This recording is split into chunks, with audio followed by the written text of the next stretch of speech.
Hey everyone, it's Jonathan, and welcome to Christmas in July on Every Version Ever. All this month, we're going to be looking at a whole bunch of versions of the Nutcracker, starting with an episode that I made last year for the Disney Movie Marathon with my friends Katie Fabrick and Nicki from Trivial Theater. The reason we did this one last year was because when I started going through the Disney canon films as part of a series I was doing on Fantasia, Katie and I did an episode on the live-action Sorcerer's Apprentice, and this was years ago, I think 2018, and we briefly talked about the Nutcracker and the Four Realms as it had just recently released, but we didn't do a full podcast on it at the time. And in case anyone's not familiar, the Sorcerer's Apprentice and the Nutcracker Suite are two featured classical pieces in Fantasia, which is why they are relevant to that series. Then last year, when I launched the Disney Movie Marathon as a standalone podcast, I decided I needed to add this movie to our Fantasia series, so we got Nicki on board and we had a great time talking about it.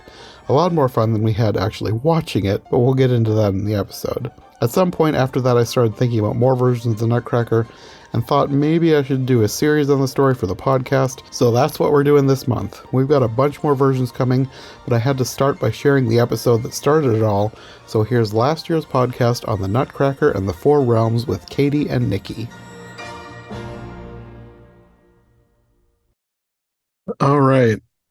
Does anyone have any initial thoughts before we get into the movie? This is definitely not the Nutcracker. Yeah, that's what I was going to say. I think I saw maybe two actual Nutcrackers.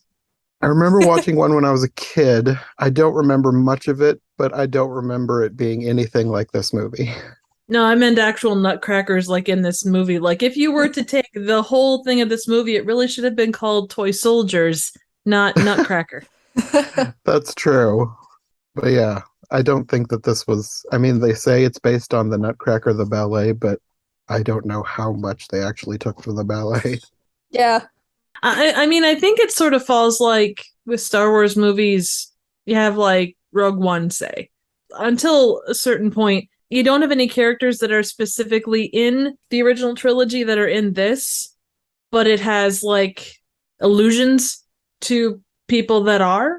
I was looking at the trivia, and the Marie that they mention was the original character in the Nutcracker. And then at one point or another, I think when it became, I have to look it up here, just give me 1 second.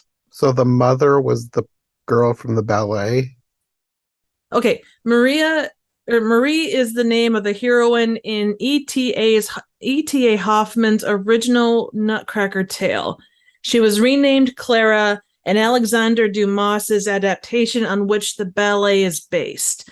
The movie's heroine is Clara, the daughter of Marie, to kind of incorporate both entities, I guess. Okay. That makes sense. So that's kind of how they bring the two together, I guess. It's kind of, yeah. So. Yeah, I did not realize that. I was thinking that they were going for an adaptation of the ballet, and they just didn't really do a good job of it. No, this honestly feels more sequel. It kind of took everything with that description. Yeah. Yeah, that's what I got from it, at least. But I wouldn't have known that had I not looked at the trivia. So. Mm-hmm. Yeah, the movie does assume you already know all the characters. Yeah, that's kind of how I was feeling. There was not really an introduction to anybody, and because of that, I kind of didn't care about anybody in this movie. I cared at the start, and I guess a lot of these, and I know we're going to talk more about it later, but there's so much CGI that it does kind of, and I know that you kind of get into that whimsical realm, so it becomes a little bit more okay. I can suspend disbelief going into this realm, but there's still just that it doesn't have that object permanence, or that's not even the right term. It doesn't have that weight that you'd want from something, a mouse that's on, the Nutcracker's shoulder, and it's just it just kind of sits there. There's no interaction, I guess. Yeah. Well, speaking of CGI, we can just jump right in here because that was my very first note. The opening scene, it's basically like a CGI movie. It reminded me of the '09 Jim Carrey Christmas Carol. Oh my God. It was just extremely CGI. Oh yeah. This had a lot of Alice in Wonder, not the Alice in Wonderland, the Disney Alice movie with Johnny Depp. as the Mad Hatter. Yes. It was that. It had some when she was moving between realms, it kind of gave me Chronicles of Narnia, but I kind of got that a little bit too. Not it didn't have, well, again with the weight, like it didn't feel, I don't know, I don't want to say like gravitas. Like it just didn't feel as important or cool as Chronicles of Narnia. Yeah. It lacked the charm, I think. Yeah. And again, like I didn't know these characters, so I really didn't care about anybody. Like for the most part, I was kind of annoyed with a lot of these characters. So it stars Mackenzie Foy as Clara Stahlbaum, and I thought I didn't know her from anything, but apparently she was in Interstellar, and she was also the voice of the little girl in the movie The Little Prince. So I have seen things she's been in, but it's been a while, so she would have been a kid. So that's why I didn't recognize her. That makes sense. I thought of the other thing that this reminds me of. I don't know what this says, but Polar Express. This at least had mostly real people, though. Polar Express, there's a lot of dead eyes. I don't like that movie very much. I feel like I just talked about this with...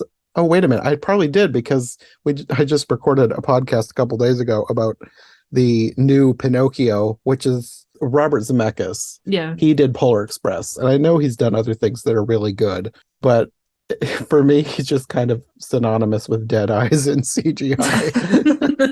At least this had a lot of real people, so it kind of made up for the very CGI that was in a bunch of it. But yeah, Polar Express is my least favorite of his stuff. And I know there are people who love Polar Express. My cousin loves Polar Express, but I don't. I think it's like everything. It's trying to see the good in something like that nostalgia of what you love from the book or from the other medias that this shows up in. It could be. I don't know if she watched or read the original book or not. I just remember when Polar Express came out, she really loved it. And I remember watching it and thinking, why?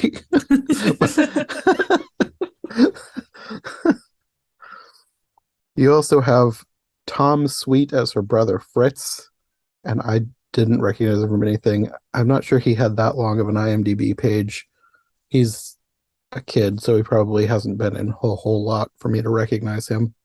And even though a lot of this stuff kind of felt forced, like all the familial interactions, it just kind of felt like it was trying too hard.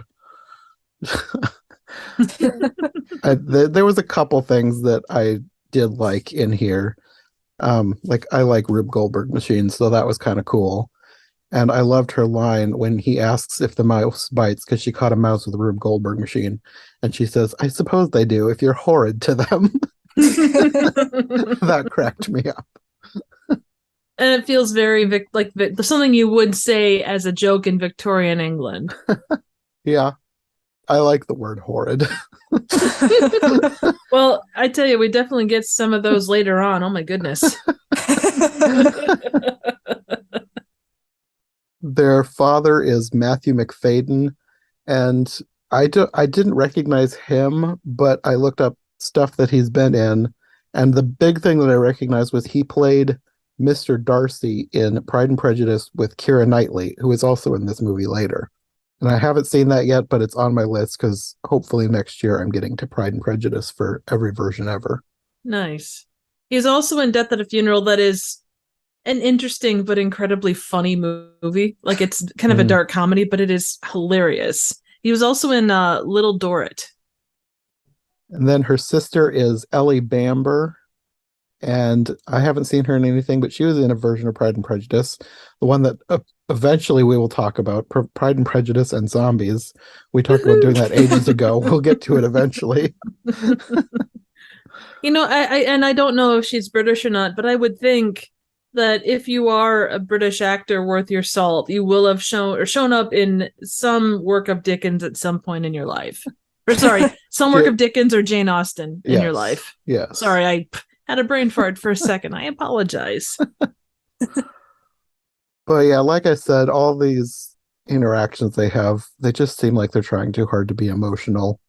And I was not emotional. Not even when they got like their gifts and stuff. I mean, Fritz got toy soldiers and, they were awesome. Yeah. I thought it was funny because like he was like hanging out with her and they were like best friends, but then like he was a jerk like for the rest of the movie, and I was like, I'm so confused. It could have been just one of those little brother things. One minute they're your best friend, the next minute you're punching each other in the face. That's what this movie was honestly missing. Yeah. It would have felt more real, actually, if they'd really gotten into a scrap. But yeah, they all get presents from their mother who has passed away, and Clara gets a mechanical egg with a keyhole, and she can't open it. And she got a note along with it. Everything you need is inside. I wonder what that could mean. Mm. Very cryptic. Yep. Yeah. I mean, we'll get to it, but the answer as to what it meant was another thing where it's like, I'm not emotional at this. Well, and it's one of those things too where up front, you have to move your story along to keep engagement and to, get into the meat of the story, but they could have taken a few more minutes to really front load a little bit more. And not that you want it, handed to you on a platter, but there was something lost in translation. Yeah, it just felt like it was going too quick. Like it was just exposition, exposition, exposition, and I just didn't care. So, yes, they go off to the Christmas party, and her godfather, Drosselmeyer, I can't remember his first name. I don't think we get one. Okay, well, he's played by Morgan Freeman. He's one of the big name actors from this movie, and he's not in it very much. I think they got a few big name actors just so they could put them on the poster. And he's one of them. So she goes to see him because he apparently made the egg, and she wants to see if he can open it. But he can't. He doesn't have the key, and he says that he made it for her mother after she came to live with him after she was orphaned. And now I'm wondering, was that from the ballet? Because that didn't sound familiar. It's been since I was a little kid that I saw Nutcracker, so I looked up a little bit about the actual ballet itself just to have a little bit of reference for it, but that didn't go into extreme detail as to what it was about. Mm-hmm. One of these days I need to actually watch a proper version of the Nutcracker. I toyed with the idea of doing it for every version ever, but from what I've heard, there's no real good versions of it. Whether or not that's true, I don't know. It could be up to people's opinion, but I've heard that nobody's been able to make a proper good film version of it. Well, I can tell you this, as far as IMDb ratings, this one and the 93 one with Macaulay Culkin rated about the same. The Rotten Tomatoes one for this was only 35 or 39%. So take that how you will. I don't always go with what Rotten Tomatoes says, but they usually have a decent metric as to the quality of a film. I don't always agree. Sometimes I feel like they're way off, but exactly. And everyone's going to have a different, I mean, not to tangent, but a lot of the movies that I know I kind of gravitate towards are definitely not what you'd call 100% on Rotten Tomatoes by any stretch, but yeah. It depends on what you're looking for in a movie. And I mean, unless you get a Nutcracker purist who could, not even a purist, but someone that's familiar with multiple varieties of roles, I don't know if you're going to find that, that which version is really, really good. Because there's so many that have just, I think people just, oh yeah, you know what? We're at that point in our studio's, legacy. Okay, let's do Nutcracker. I suppose. Well, I was just going to say there's another one coming out, but I just realized, that's Disney too, because I saw a teaser image of a logo for the hip hop Nutcracker coming to Disney Plus. So we'll see if that's any better than this. Well, as a concept, I love it. I mean, I will definitely watch it just to see what it's like. Oh, yeah. At some point, she goes and finds her father at the party, and he's upset because he wants to dance with her and her sister, and she's has disappeared. And this is another instance where the dad just annoyed me. Through most of this movie, the dad annoyed me. He was sad. You're supposed to care about it because did you see his sad face? Yes. Could you tell? I mean, he was, he hit it really well. I feel like even if we'd had just like 5 minutes of a flashback at the beginning of them together as a happy family, it might have made a little bit more of an impact than what we got. And I'm not sure what the thought process was going into the way that they started it. And obviously, unless you're in the writer's room as a fly on the wall, you're never going to know. But I like the fact that they didn't spoon feed you, but it was a case of, okay, we need something. Yeah. At some point, Drosselmeyer gives all of his guests gifts, and her brother gets a Nutcracker, which he becomes very annoying with.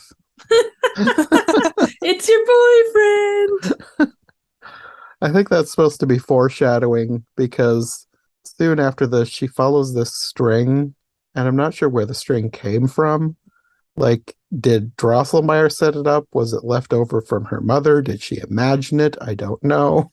Magic string. Yeah, but there's a lot that I didn't really understand about the land of the Nutcracker, or the Four Realms, I guess. But at some point, I would just chalked it up to like magic, and I stopped questioning it, especially with the reveal that it's all inside a clock. So I didn't really care after that, but I did wonder where that string came from. Who's been putting candy in the clock is my question. Her mother. She filled the clock with candy. She wanted to surprise everybody, and then all the mice showed up. Oh, that's where they came from. Yeah. They were eating the candy. I do think, and I could be wrong on this, but at one point, after Drosselmeyer gives Clara the egg back, or they discuss it, he says, kind of under his breath, that she's gonna have to find out what the thing is. So I do think that he was at least partially responsible for where the rope, or where the thread led.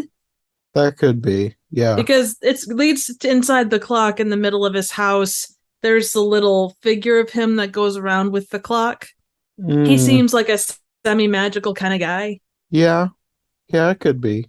And I mean, he was basically her mother's adoptive father, so you'd think he would know something about the fact that she was off being a queen in a magical land at some point during her life. Honey, where did all the glitter come from? Oh, it was my coronation. So yeah, she follows this string. She ends up in Nutcracker land, and she finds the key, but a mouse steals it, and she chases it over a bridge and finds a Nutcracker soldier who had a name, a very long name. It was Philip something. I don't remember. They call him Captain the whole movie. Yeah, through my notes, I just called him the Nutcracker. But yes, for most of the movie, she called him Captain, and I think at some point he says, "Call me Philip," but then I don't remember if she calls him Philip after that or not. Calls him Philip once, I think. Character growth. She should just call him Honey, really. Yeah, it seemed like they were setting something up, especially the way that they met. She touched his cheek wonderingly, but I was like, this guy looks dead. Why are you touching this obviously dead looking guy? Because he's a Nutcracker. I like how she walks to this magical portal. She finds herself in a frozen forest. She sees a guy just standing there in the snow, and she's like, aha, he must be a Nutcracker. I need to caress his cheek. And this guy I did not recognize. He only has a couple of credits. His name is, I don't know if I'm going to pronounce this correctly or not, Jaden Fowora-Knight. And the only thing that I recognized was he was in Ready Player One as Boy Playing Tennis. Standout role for anyone, worth their acting chops. I mean, everybody's got to start somewhere. Yeah, very true. Very true. So he comes to life and tells her that she's not allowed in the fourth realm because it's at war with the other realms. And the fourth realm is across the bridge where the mouse went. She introduces herself and he recognizes her as her mother's daughter and calls her Your Majesty. So she realizes, oh, I'm like a queen here. So she orders him to take her across the bridge. The best start to all relationships. Oh, definitely. Yes. And he has a horse named Jingles, who is also frozen. That's a pretty horse, but that's kind of it. Yeah, the horse doesn't do a whole lot. They set up the horse being a coward, and you're like, all right, time to pay off. And then the horse does nothing. Yeah, that's kind of true. We were supposed to look at it and go, yep, been there, horse. We've all had those moments of being scared, laying in the snow, asleep for however long. I didn't really get what was with them being frozen. Like, they're the only characters in this movie that are frozen, like, asleep. I didn't really know why. I mean, if you've been standing in the snow for that long, you'd probably be frozen and asleep too. I suppose. I guess I was thinking it was supposed to be some sort of magical sleep. Yeah, maybe they just fell asleep from exhaustion being there for so long. So they cross the bridge and they enter the forest, which has one of the biggest Fantasia references other than the ballet later. It's full of mushrooms, which are a nod to the Chinese dance segment of the Nutcracker ballet segment of Fantasia. For a movie that was partially, very lightly inspired by Fantasia, there's not a whole lot of Fantasia imagery. I can only think of like 3 things right now, and they're very fleeting. So Clara sees the mouse, chases him, and the Nutcracker recognizes the mouse as Mouse Rinks. And I was wondering, is that the name of the mouse in the ballet? Because I thought it was just like the Mouse King in the ballet. Okay, so let's see here. There is actually some background for it. Give me just 2 seconds. Okay, so Marie wakes up in her bed with her arm bandaged and tries to tell her parents about the battle between the mice and the dolls, but they don't believe her. Several days later, Drosselmeyer arrives with a Nutcracker whose jaw has been fixed and tells Marie the story of Prince Perlipat and Madame Mousering's, known as Queen of the Mice. So there's a Queen of the Mice, and Mousering's in this version is the King of the Mice. So there's no King Mousering's. Okay, so the Mouse King is the son of Madame Mousering's, so I think they're probably just smashing those two together and just making it Mousering's. Okay. It all makes sense now. Yes! Well, the character being the Mouse King makes sense when you find out more about him, because when she chases after him, the horse runs away, the Nutcracker calls him a coward, so you get the sense that there's something more to this mouse than you know. And then Clara is attacked by what appears to be a creature based on a rat king, which, do you guys know what a rat king is? Yeah. A king of rats? A rat king is a mythological creature that is a swarm of rats who are all tied together at the tail, like a massive ball of swarming rats. That's terrifying. Yes. No, it actually happens. It's actually real. Oh my god. Those poor rats. And then they get so good at moving together that they just move as one. It's terrifying, actually. That sounds terrifying. Okay, I've never heard of it being real. I thought this was like a mythological thing. Because Yeah, I've seen it. You've seen one in real life? Well, not like in my own life, thank goodness. But I was going to say, that would be the stuff of nightmares right there. It would. Which, that was one thing that I liked about this, was that I thought it was a clever twist on what I thought was a mythological creature by having it be a Mouse King, because I knew there's a character called the Mouse King, but then having this thing based on a Rat King, which is a swarming mass of mice who have shaped themselves into a giant mouse to attack people. I thought that was a clever twist on the Mouse King. So I have Googled it. They are real. Okay. It's horrible. Yeah, I I'm can afraid imagine. to look this up, but I'm going to. Don't look it up. Live in your peaceful world. Okay, well, at least looking at Wikipedia, it is real to a point. I think the mythological version that I've heard of is taking this phenomenon to an extreme. Like this has maybe 10 mice that have all been stuck together by some sort of entangling material. But like the one that I was thinking of, the mythological one, is like a massive swarming ball of thousands of rats. But either way, it would still be terrifying. Someone got a full back tattoo of it. Of a rat king? Yes. Why? I will go to my go-to answer when it comes to questions of this gravity, because reasons. Okay. Anyways, moving on from the Rat King. Katie, thank you, and I don't thank you for that. I'm here to please. Oh, I appreciate that. I think. You're here to educate. Maybe. Yes. If I have to live with that image, so do you. Yeah, that's fair. During all this, they hear a disembodied voice calling Claro by name, and this voice says that she has her key, and the Nutcracker calls this voice Mother Ginger, and they flee, because apparently this Mother Ginger is evil. But you never see her at this point. She does have a gigantic statue Nutcracker thing. Yeah, of herself. Yep. Yeah, it was like a giant... I don't want to say like a Harlequin doll, because it wasn't quite that, but it was almost, and there are Harlequins inside of it. But yeah, it's like a clown woman. They make their way back to the city, or they make their way to the city where the Nutcracker is from, and they're stopped by what is like the Castle TSA or something.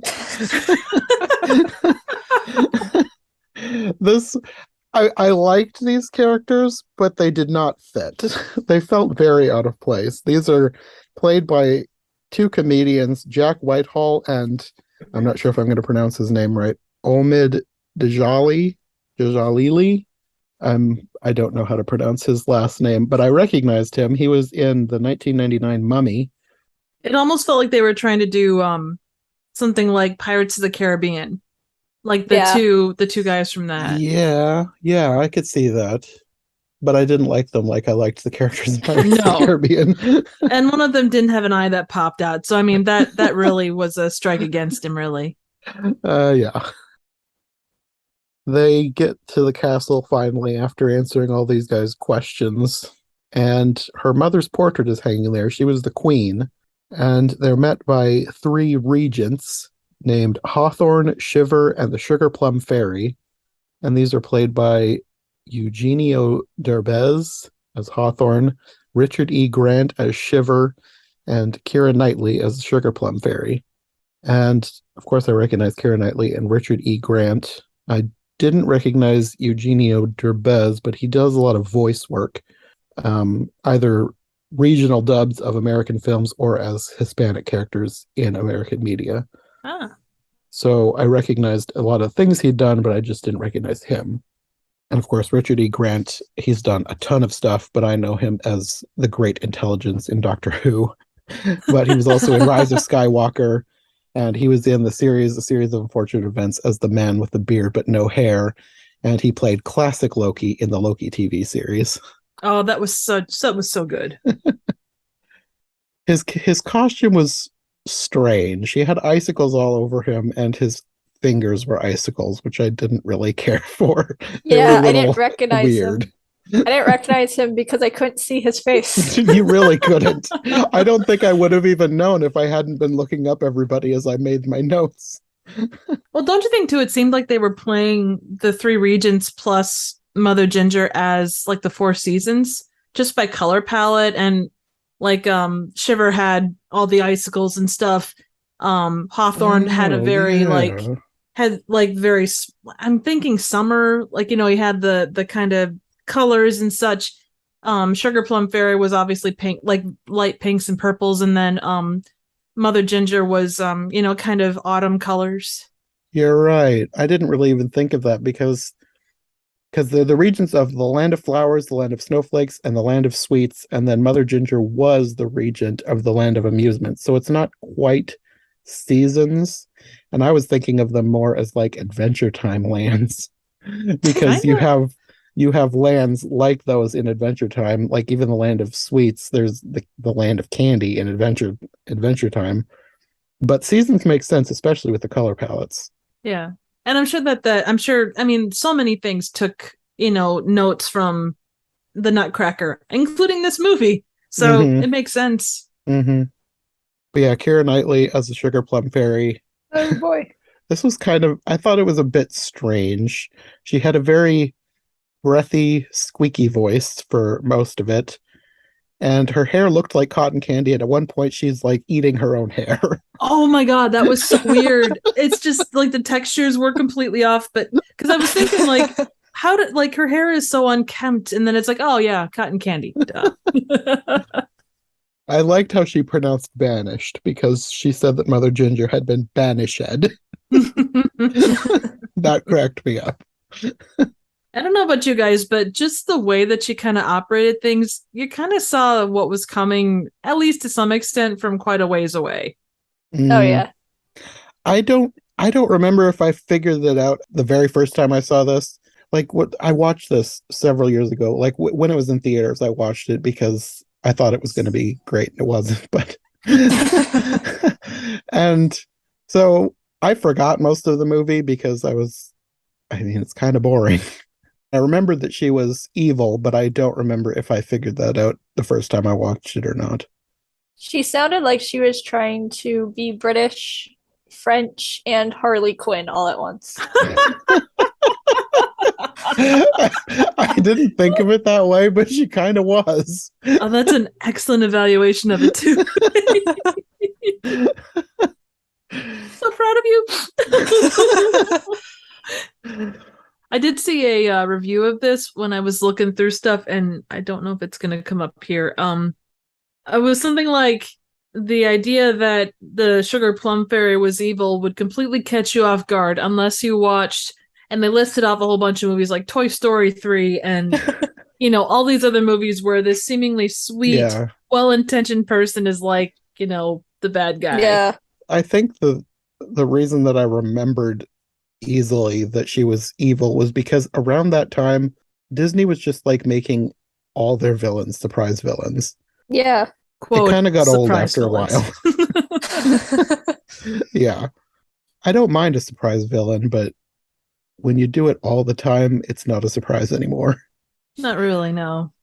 You just pick out the most like sweet person. You're like, all right, you're the evil one. But then sometimes they surprise you and go, ha, you thought it was this person when actually it was this person.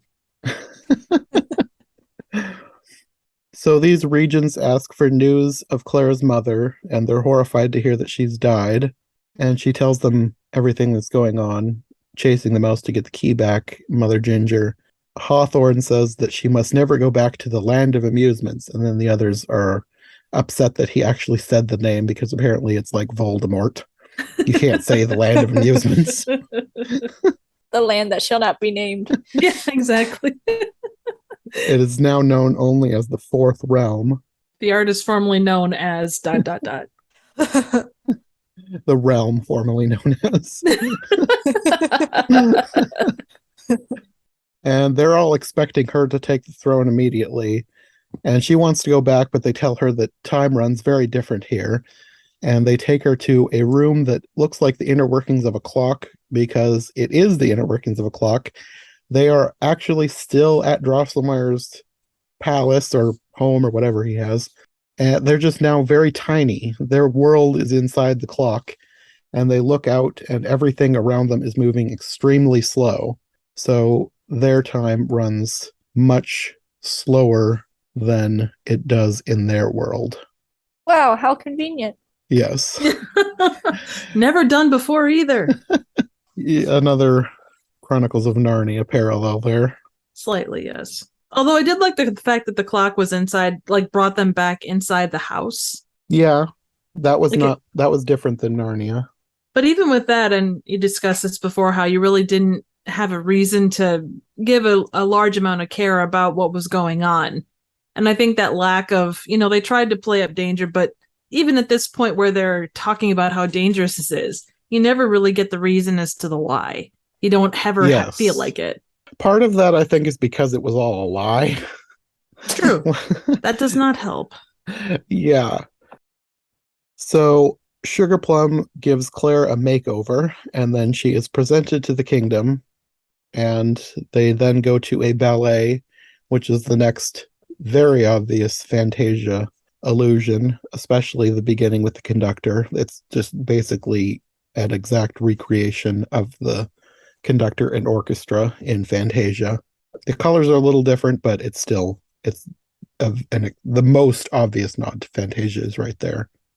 And this ballet tells the story of the Four Realms and how her mother discovered it, but I didn't really get how her mother discovered it. The main thing I got from the ballet was just like visual depictions of the land, which I liked the ballet actually, and I kind of wished that the whole movie had been like the ballet. Yeah, it's like you're enjoying the ballet, and then it's just like, oh, this is fun. And then you would cut back to Keira Knightley with her super squeaky voice, and she'd be like, and this is what happened here. And you're like, shush. It's like those people at the theater when they lean over and you're like, I'm going to explain this movie. And you're like, stop. I just want to enjoy the movie. Let me enjoy the ballet shoes. Yeah, it is kind of like that. But yeah, the ballet, I think, is my favorite part of the whole movie.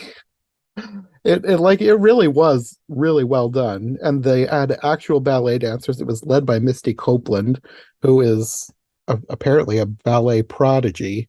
I looked her up. She didn't start ballet until she was like 12 or 13, I believe, and she took to it immediately, and now she's like one of the best ballet dancers in the world. Wow, nice. And then I really wasn't sure what was happening in the middle of the ballet, because it looks like Clara is doing like a tour of the realms. Like, because you have these sequences cut into the ballet, but I was wondering, like, is that supposed to be her mother? Because the ballet was supposed to be the story of how her mother discovered the realms, and I really just wasn't sure what that was supposed to mean, because it cut from the ballet to the scenes of the tour of the kingdom to back to the ballet, and like Clara is still in the clothes, so it's not like a different ballet. I wasn't sure. I thought it was cut weird. I think they're like, we're gonna montage through this, so they did it like at the same time, but it wasn't done well, so it was just confusing. Yeah. And this is where Sugar Plum eats her own hair because she's like so into the ballet. I mean, if you are into something, I mean, that's kind of common practice amongst the proper folks to eat your own hair. And at some point in there, she also has the line, "Mother Ginger began this war. I hope you'll be the one who finishes it," which is a very strange line, I think. And then Clara's just like, wait, what? And then like they just keep watching the ballet. Like there was no like, no, wait, please explain that to me. It's like, no, the ballet was beautiful. Yes. I kept thinking that like I need more explanation of why Mother Ginger is evil. Because I mean, obviously you find out later that it's all a lie, but she didn't really come up with a good enough story as to why Mother Ginger was evil. I'm surprised she had so many people falling for it. Yeah, her literal reasons were trust me, bro. Yeah, really. Like, listen, who has the high squeaky voice? What, you want to believe them? That's true. Look at how perfectly coiffed my skirt is. Do you think would someone with this great of a skirt lie? I don't think so. Would someone who is made of literal cotton candy lie? Like at the end of the movie, you see Mother Ginger's outfit choices, and maybe I would listen to the Sugar Plum Clary too. It's like she's got good outfits, and then Mother Ginger's wearing whatever that was. Well, she's circus folk. What do you expect? It's made from, half of a circus tent and I don't know, whatever. I don't know. And then you get the big explanation of what's going on with this land, because she tells Clara that once we were just toys, but then your mother arrived and gave us life, because her mother invented this machine called the engine, and the engine made us real. Creative name. Yes. So basically, her mother was a witch, because this is not science. Even though they try and play it as science, this is not science. Her mother had magic. Well, it's like Marvel. How many, science and magic cross over, even though we don't have an extended universe to tell us.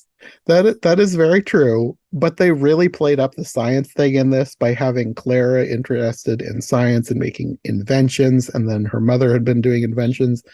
But then they say that this thing was an invention that turned all of these people alive and gave them sentience. That is beyond science. That is true. How else would you fit an entire civilization inside of a clock? Yes.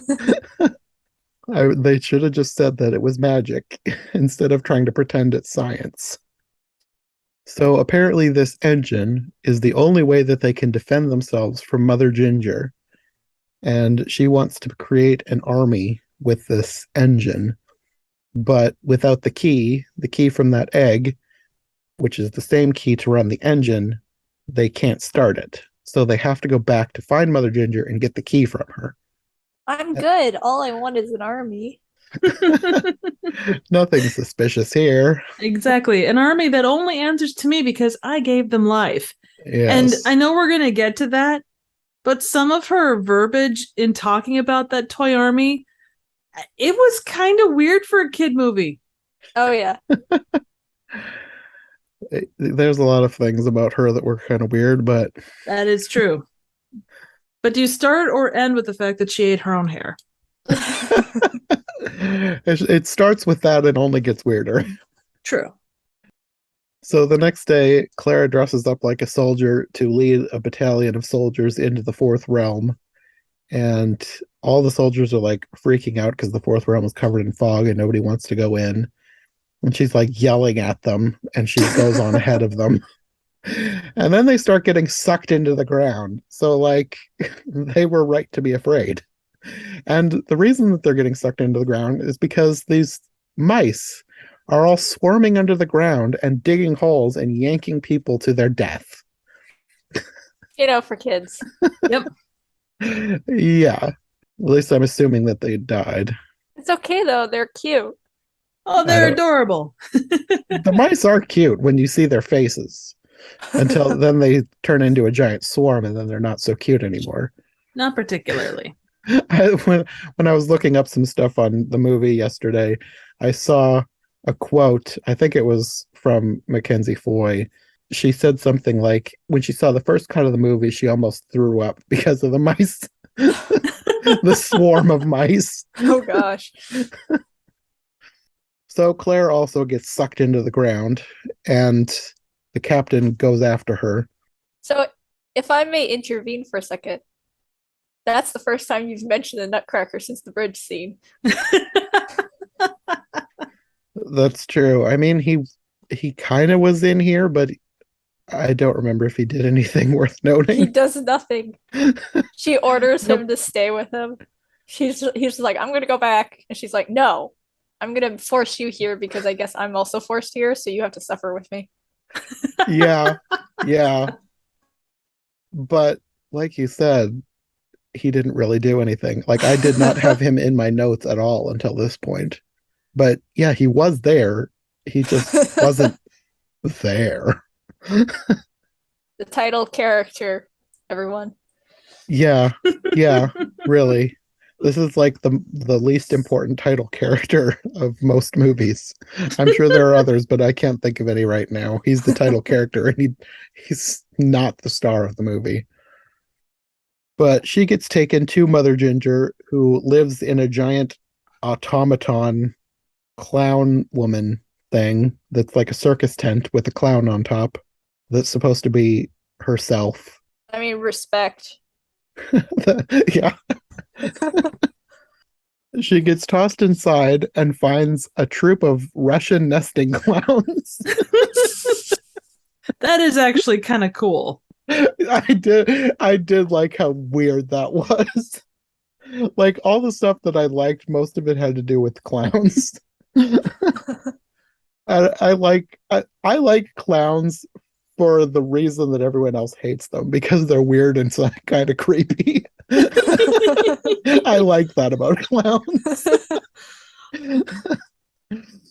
And these were very weird because, like I said, they're Russian nesting clowns, and they literally nest inside each other like matryoshka dolls, or however you say that. Those dolls that pop in half and there's another one inside.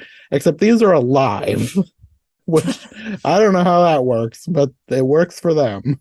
You definitely wouldn't want to be the smallest one. Or maybe you would, because you don't come in half. That is true. But then can you imagine all the things, like all the smells and stuff you'd have to deal with being that far inside? You'd be pale as could be because you'd never see light. You'd have to like strain to hear because you got that many layers of, doll outside of you. Maybe they're like a hive mind.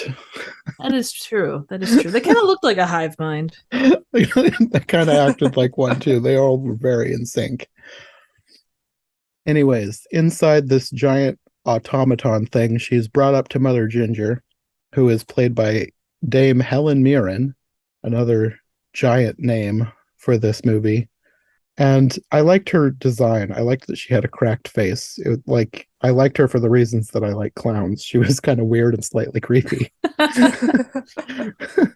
One of the interesting trivia pieces on this too was at one point she pulls out a whip and learned how to use it, and that was to reflect a literal ginger snap. That is such a weird and obscure pun that nobody's going to get unless you read the trivia. Basically, yes. I would have never gotten ginger snap because Mother Ginger's weapon of choice is a whip. Yes. But sometimes trivia in IMDb can be a little wonky, so that may not be true, but I am going to claim it as true just because it's a great pun. It is. So inside, she tells Mother Ginger that her mother has died, and Mother Ginger looks like she's genuinely sad about this. But then the Nutcracker gets into the automaton tent thing, and everything goes into chaos, and she grabs the key and runs, and Mother Ginger is yelling after her that the key is dangerous, and she tells the mouse that the girl is the key to their future and they have to get to the palace. Could I just say something real quick? And I know that you wouldn't have a movie if they actually stopped speaking in like metaphors and so obscurely. Yeah. But why in movies like this do they always speak so obscurely, like, oh, if you just said even something small like you've been lied to, and I know that Clara has her own reasons for not believing her, but it's just simple things. Communication, mm-hmm. It's a thing. Do an interpretive dance, something. Most of this movie would not have worked if people communicated like normal people. True. I suppose that's why they live inside of a clock. Yeah. It's one of those things where I just had to stop questioning things because it's a magical, weird land. True. Like, it's not even another dimension. It's just a magical land inside a clock. Do you think when, like, the maid goes to dust the clock, she's just like, what's all this in here? Who put all these flowers in there? Why is all this candy coming out? Someone's got a lot of secret admirers. What's with all these leaves and mice? Is there a nest in here? I think we need to have this fumigated. Exactly. Just toss the clock out. Dulcimer has gone away. Let's just toss the clock. It smells weird. It smells like candy and mouse droppings. By the way, have you seen Marie? Oh, that's how she passed. She was inside the clock when it got tossed. Once Clara gets far enough away, she wants to stop running because she wants to get her egg open. And it turns out it's just a music box, and she's upset because her mother's note said everything she needed was inside. And she gives the key to the Nutcracker and tells him to bring it to Sugar Plum because she's going home. She's so upset that she's just going to leave. And he gives her a rousing speech about looking confident and her place is here and it's time to save the kingdom. So she stays. It was very rousing. I felt inspired when he looked at her with that deadpan face. It was like, no, you're you. So you should give the key. And she's like, oh my gosh, you're right. That was something that I noticed about this movie. It's like nobody had emotion. Like every time something was supposed to be serious or sad, they all just were kind of deadpanned, like you said. Except the dad who looks sad all the time. So they go back, they give the key to Sugar Plum, and she's crowing, oh, finally, how long I've waited for this moment. Bring me the tin soldiers. Somebody says something like, you can't use tin soldiers. They're completely hollow. You don't know how they'll behave. They'll behave exactly as I want them to. A perfect soldier. And then the Nutcracker just kind of like is like offended. He's like, hang on a minute. My entire lifestyle. I want to know why they know that tin soldiers would be completely hollow and unpredictable, or whatever they say. And why are they different from whatever the other soldiers were? Because at one point they were all toys. Like that was the whole thing. Their mother brought them to life with this invention. So what makes them different than the tin soldiers? Might it be that, like, you know, if you're talking wooden toys, they have to have the internal wood to maintain everything. A toy soldier might just be like a cast, like an external cast. Like it's not solid. It's kind of like a chocolate bunny, like a hollow chocolate bunny. It could be, but the Sugar Plum Fairy was a porcelain doll, and porcelain dolls are hollow too. That she was actually fully porcelain? Maybe she's full of sand. I don't know. I don't know. I think it's one of those things that we're not supposed to question, but it just makes sense to question. She was full of lies. Yes, there you go. She was Fueled full of BS. By lies. Yes. I'm still trying to figure out why the engine was built. Reasons. Yeah, I like it. Okay, good. Moving on. Good enough answer for me. So Sugar Plum uses the machine and blows up all the tin soldiers to human size and sinisterly says, hello, boys. And then she tells them to prepare to march on the fourth realm, and Clara's like, my mother wouldn't have wanted this. It's like this all turned to 180 real quick. So she's very obviously evil now. She tells the soldiers to seize Clara and the Nutcracker, and she's now says that she's mad because her mother abandoned them. It's like she died. But she still left them. How selfish of her. Exactly. And then it's revealed that obviously Mother Ginger did nothing wrong, and she apparently has a special plan for her and all the other regents. She tells a guard to stand on the machine, and she turns him into a toy, which I think she's showing that she's going to turn everybody back into toys. And I'm like, if she's going to turn anybody into a toy who she doesn't like, who is she going to rule over? She's just going to rule over just the tin soldiers. What's the point of this plan? But she loves a man in a uniform. So. Oh, yeah. That was one of her weird lines once they became real. But also, they're not men in uniforms. They're tin soldiers. Like she said herself, they're hollow. They don't think. They're just there. You know what? She just wants a good-looking man. She's already done the whole like meaningful relationship thing. She just wants a handsome guy. Like Katie said, a man in uniform. And literally only that. Yeah. It's funny because she orders the guards to seize Clara, and then the normal guards grab her. And then just like all the tin soldiers just throw the normal guards in a cell. And you're like, how'd that work out for you guys? Yeah. Yeah. Yeah. Like, I feel like she was just talking to the tin soldiers, and the other soldiers were just confused. Well, considering those two, I think that pretty much shows you their normal range of soldiers. Yeah. So they're all locked up. They are all locked in this nice-ish looking attic thing with roof access, along with Hawthorne and Shiver. And all the soldiers are put in some kind of a dungeon thing. And Clara, for some reason, blames the Nutcracker and says, I wanted to go home, but you stopped me and I ruined everything. Which is... I wanted to go home, and you did nothing like you did in the entire movie. Only you contributed. I mean, not wrong technically, but still, she's projecting, which isn't good. Yeah, leave him alone. You ordered him to be here. It's kind of your fault. Well, typical leader pushing off responsibility on those underneath them. She makes the best queen. Yes, exactly. She's only been at it for like, a week on clock time. If that. Mm-hmm.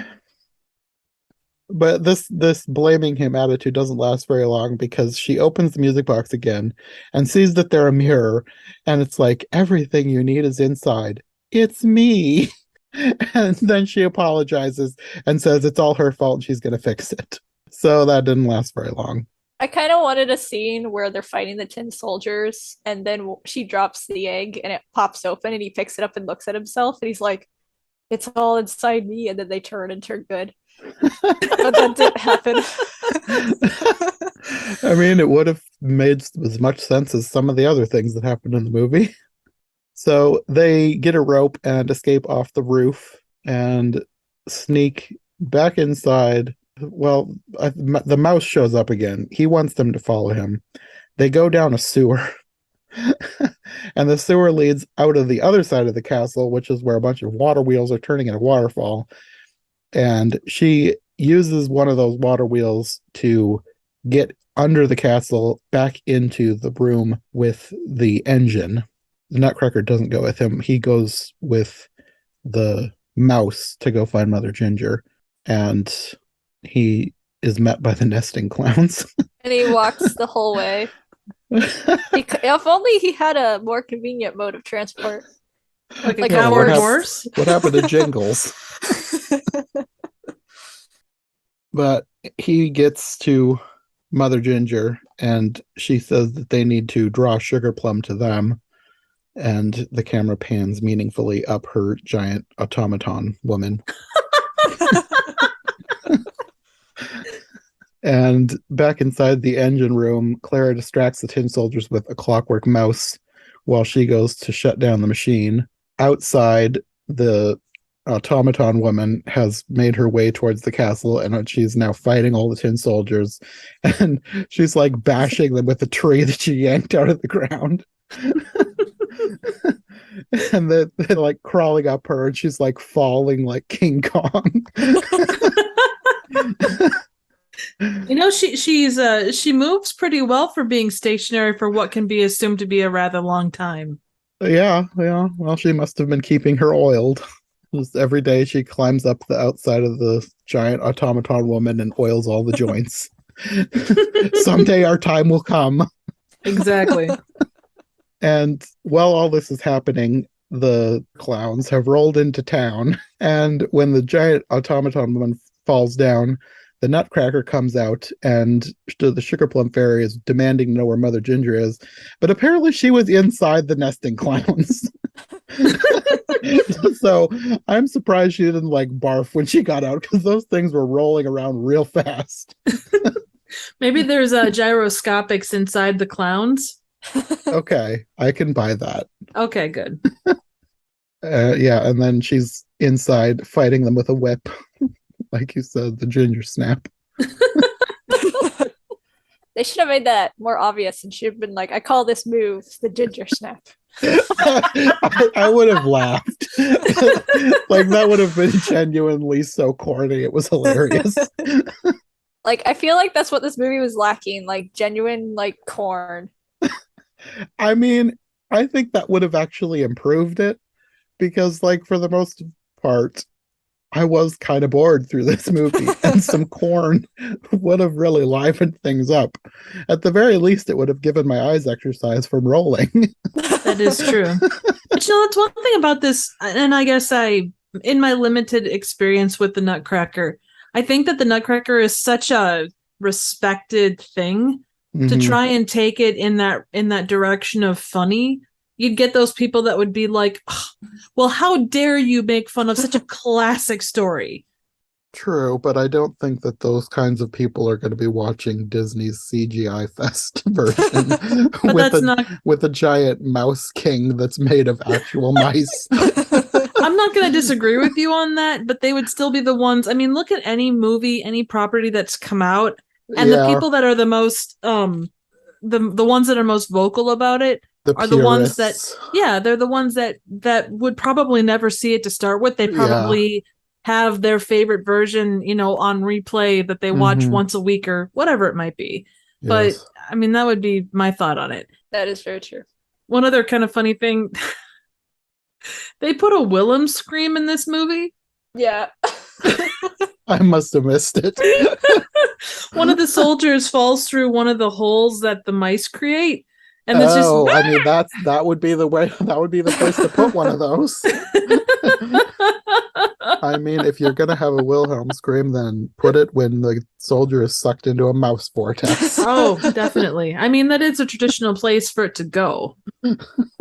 Maybe the censors came back and they're just like, no, this is too terrifying for children. And they're like, but what if? But what if?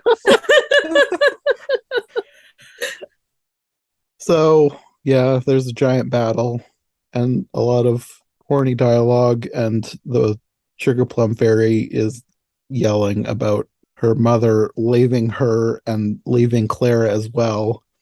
And Clara says, no, she left me everything I need. I'm not alone. We are not alone.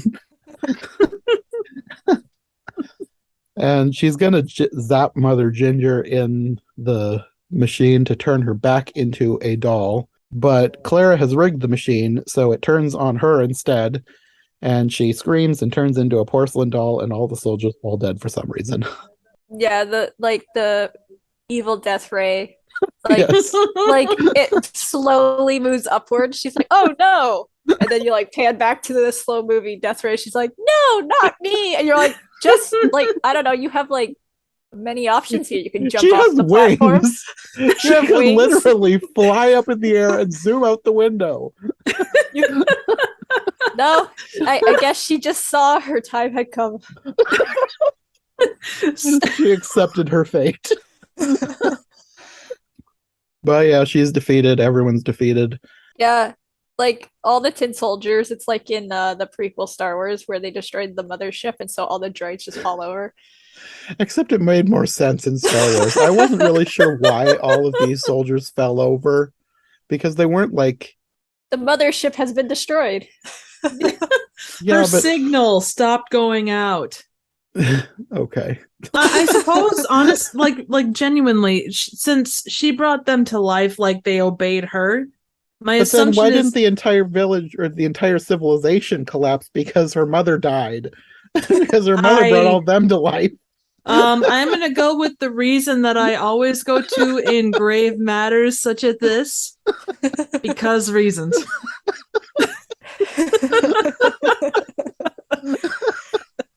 It's science. Yes, exactly. Weird science. Magical science, something. So everyone gets dolled up. Peace has been restored. The realms are reunited. Mother Ginger appoints the Nutcracker as captain of the guard. I guess Mother Ginger must be the queen now. I don't know. And it was her plan all along. I was rooting for Hawthorne to get it. Yeah, he's pretty queen-like. He had a great coif. Yeah, his flowery beard was great. There used to be a guy on Instagram. I haven't seen posts from him in ages, but I don't get on Instagram all the time, so maybe he's still posting. He used to like do his beard up and just put stuff in his beard, like he'd have a beard full of flowers or like little toys. It was just a weird Instagram account, but it was entertaining to see how he would decorate his beard, and that's who Hawthorne reminded me of. And also the two comedians, I guess their names were the Harlequin and Cavalier. I didn't remember them being named that, but that's what Wikipedia said they were named. So they now have the post held by the Nutcracker guy, and they have been crammed into the box that he was sleeping in at the beginning. And I was just like, why? Like, I know it was supposed to be funny, but it made no sense. Like, why did you give both of them the post meant for one person, and why do they both have to be crammed into the hole that was meant for one person? And again, I'm thinking way too deeply about this. It was just supposed to be funny, but like I said, I didn't think that they really fit. Like, they were funny, and they didn't really feel like they felt in like they were part of this world. They were too comedic, I guess. Well, you see, John, when it comes to grave matters such as these, I have one go-to thought.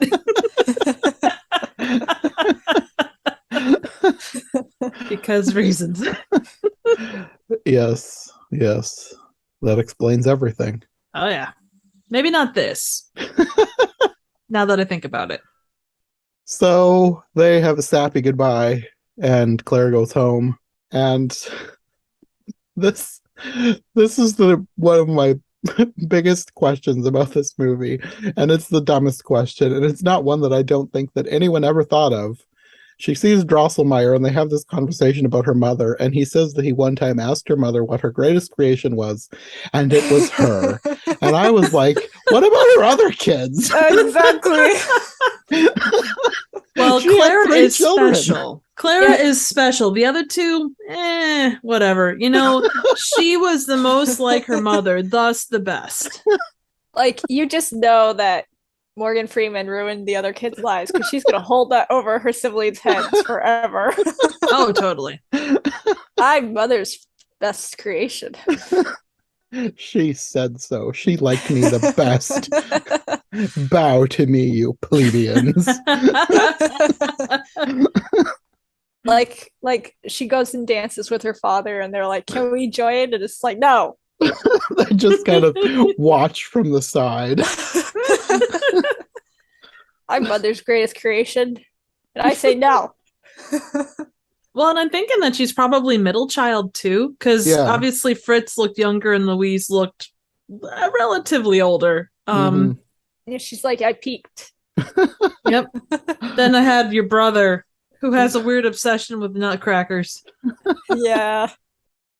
Yeah, that's basically where the film ends, that she has an emotionless reunion with her father that's supposed to be emotional, but I was not emotional. They look kind of bored, and they hug and dance. And her egg plays apparently the very first song that your mother and I danced to. And then they all go back inside, and they all dance to the Nutcracker Suite. Aw. Oh, I have to say that I liked the music in this movie. Oh, but yeah. it That's was the probably Nutcracker the best. Suite, so... Yeah, that's the end of the movie, but there's more in the credits because you have another ballet. And again, I liked this ballet more than the movie itself.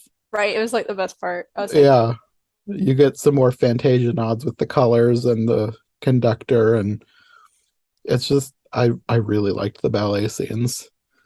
And I have to wonder, because they had a dancer who did sort of like a modern interpretation of the ballet.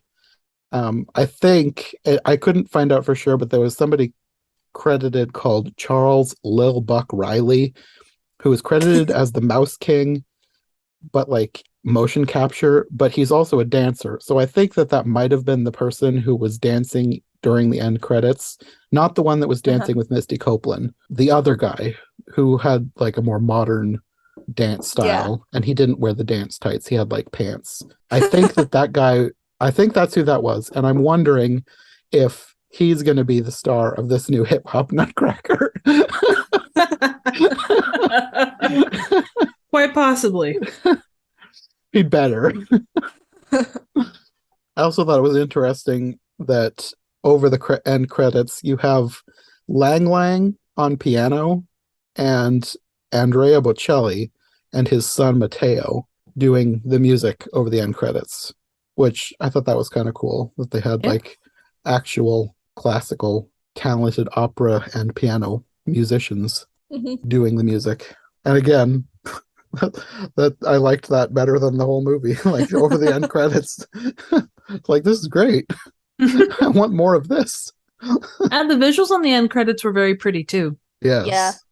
I thought that's where it excelled, probably because it wasn't CGI and they actually used creative, practical, and lighting effects to do all that stuff. Oh yeah. And it looked really cool.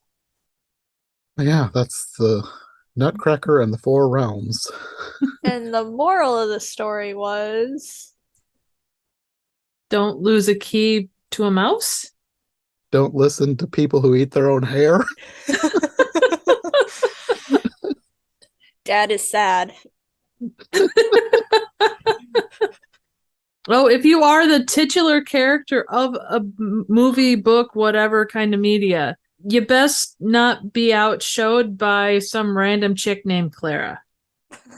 Yeah, he really didn't get much to do in this movie other than to just follow her around and do whatever she said silently. The greatest scene that he was in was she yells at him and then she's like, "Oh, I'm sorry." And he's just like, "Well, nutcrackers are very loyal." And you're like, "I guess so." And she's like, "Yes, and he you kept are." saying, "I know my place." Yeah. It's like, that's a weird line.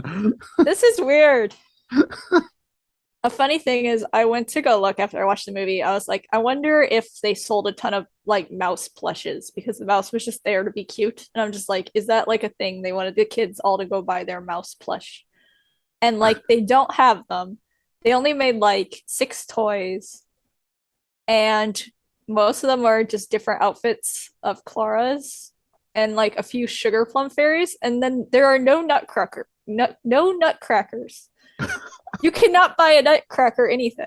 I'm just like, but he's technically the title character. No? They didn't even sell a giant swarming plush mouse king. I know. Wow. Well, and you know, like those Disney aficionados, like if you sold a Nutcracker or Nutcracker line, like even just small ones, in a Disney store, in Disney World, in Disneyland, wherever, you know that those would have sold like hotcakes because Disney. Yeah. Maybe. I wonder if Funko ever did anything. Funko does everything. Yeah, Funko did one of Clara and one of the Sugar Plum Fairy. That's it. Yeah. Yeah. They of all people, they should have done the Mouse King.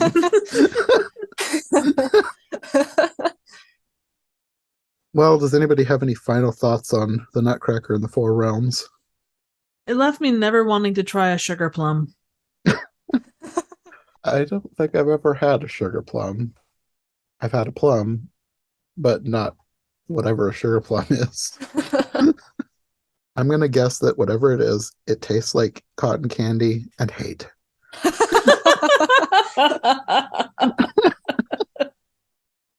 Well, I guess we can probably wrap up this podcast there.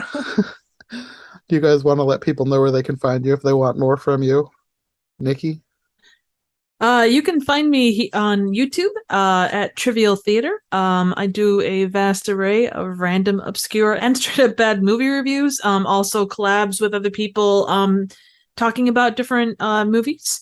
You can also find me on Twitter at Trivial Theater. Okay. Katie, do you want to let people know where they can find you? You can find me on Twitter and Instagram at Katie Draws Things, even though that may be a little bit of false advertising, as I always forget to post. Oh, your drawings are adorable. Oh, thank you. I try to post. I'll post like randomly when I'll be like, "Hey guys, there's another Ninja Turtle movie." And like the Nutcracker, they come out semi-regularly, and they're actually more well put together than most of the Nutcracker movies. At least they know that who's the title characters, and they're in it sometimes. You should do some Nutcracker fan art. Hashtag more Nutcracker in my Nutcracker film. I was like weirdly like, I'm going to get really into the Nutcracker. And I was like watching him behind the scenes, and I'm just like, yeah, he said a line. I was like, drink of water every single time he said something. And I had water left by the time the movie was over. Oh no. So the Nutcracker stopped you from getting hydrated. I know. Disney, I'm gonna sue.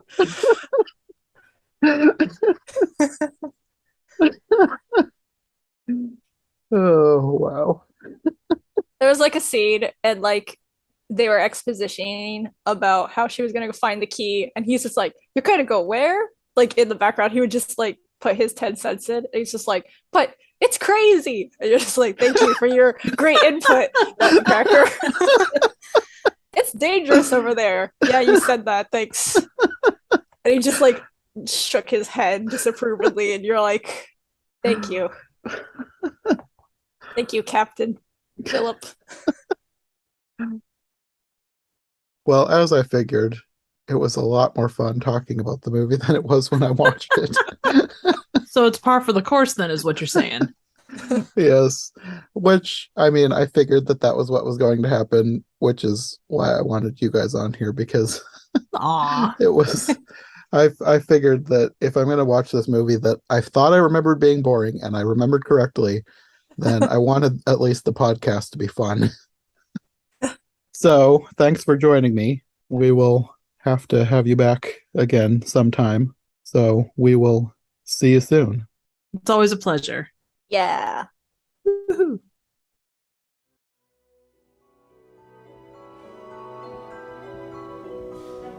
Thanks for listening to Every Version Ever. If you like what you've heard, make sure to subscribe on your preferred podcast platform or to our YouTube channel. Make sure to follow my co-hosts as well, and if you want more content from us, check out one of the other podcasts in the iHeart Movies Podcast Network, or check out my brand new Patreon. My link tree, as well as any other relevant links, will be in the description. We'll be back soon with another brand new episode, so thanks for listening, and we'll see you next time.